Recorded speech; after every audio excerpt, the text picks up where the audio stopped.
How to lose weight in 4 easy steps.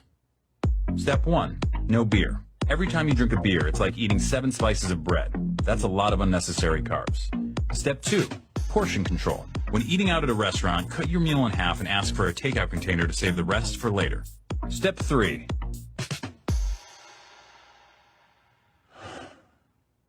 have your heart broken.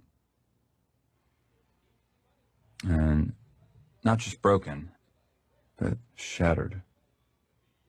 By a girl who never loved you and never will.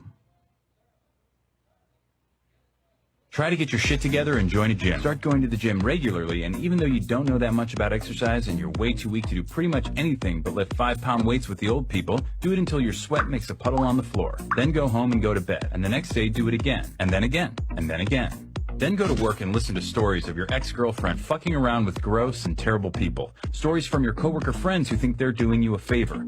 Pretend that it doesn't bother you. Pretend that being forced to see your ex at work every day isn't fucking killing you. Pretend that everything's fine. Go to the gym and make more puddles of sweat. Buy books. Learn about different muscle groups and how they work together. Plan out your week of meals. Try to forget her. Back to the gym, more puddles of sweat. You're a piece of shit. You are a piece of shit. You are a piece of shit. After the gym one night, go all the way up to the top of the parking garage and walk all the way to the back. Look out at the lights of the skyscrapers of downtown and think about how every single one of those office lights represents a person. Try to imagine how they feel, what they're doing. Then realize that most of those lights are probably shining into offices with no one in them. Realize you're alone, that you're staring at no one. Become cripplingly depressed and try to locate your car. Go to sleep, go back to work, go to the gym, sweat, freak the fuck out on your ex. The next day, apologize. One day, she wears the necklace you bought her and tells you that she got it from someone really special.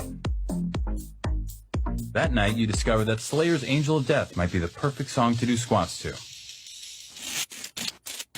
Start to make friends at the gym. You used to look down on bro nods and fist bumps, but since that's how gym rats communicate, that's become the language you speak most often. Max and you spot each other on Wednesdays, Vinny and you spot each other on Fridays. It's important not to forget that you're a piece of shit. Work, gym, food, sleep, over and over. More fist bumps, more sweat puddles.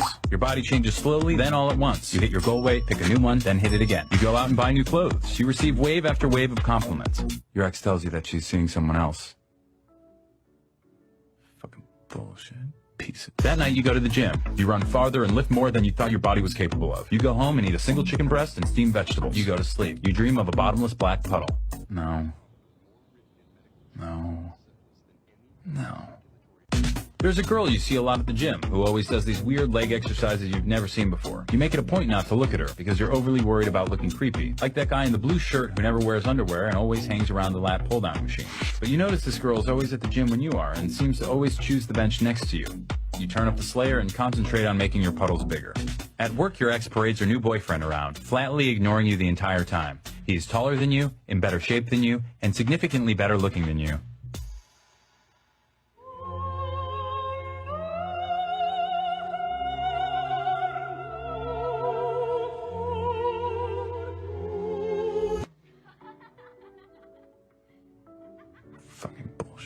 That night, you bench press double your body weight. You sneak a photo of yourself in the mirror and email it to yourself with the subject heading, "You are a warrior." The next day, you are more disgusted with yourself than you've ever been, and you delete it immediately. You make puddle after puddle after puddle and eat single chicken breasts and work and sleep over and over and over and over and over and over. And then something different happens. A night comes when you're not the last person in the gym. It's you and the girl who does the weird leg exercises. You end up walking out at the same time. Her name is Melissa, and she works close by. She asks you out to dinner on Friday, promising it'll be healthy. The leg exercises are pivoting curtsy lunges. You start seeing Melissa a lot, both inside the gym and out. You add a couple cheat days to your week. You start getting a lot less sleep. Your ex calls you late at night, but you don't answer. One night, you're walking Melissa to her car, and she says she wants to show you something special. You both stand there in the dark, looking out over the lights of downtown. "Isn't it pretty?" she says, "with all those lights?" You tell her that you think it is, but it also makes you feel sad. All those lights mean nothing. They're just shining into cold, lonely offices with nobody in them. But Melissa tells you that each light is an empty office, but they're only empty because the people have all gone home for the day. Each one's a person who's at home, happy with the one they love.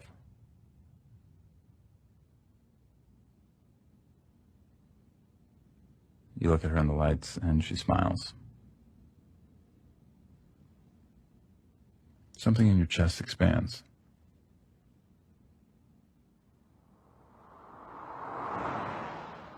Late one Sunday afternoon, you're writing out your rent check and realize it's been exactly a year since you started working out.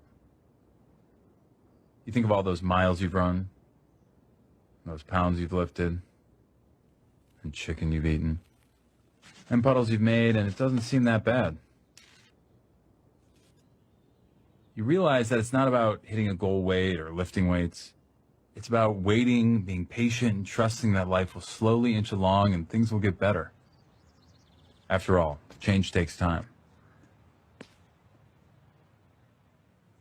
But time is all it takes. Step 4, no fruit juice. Too much sugar.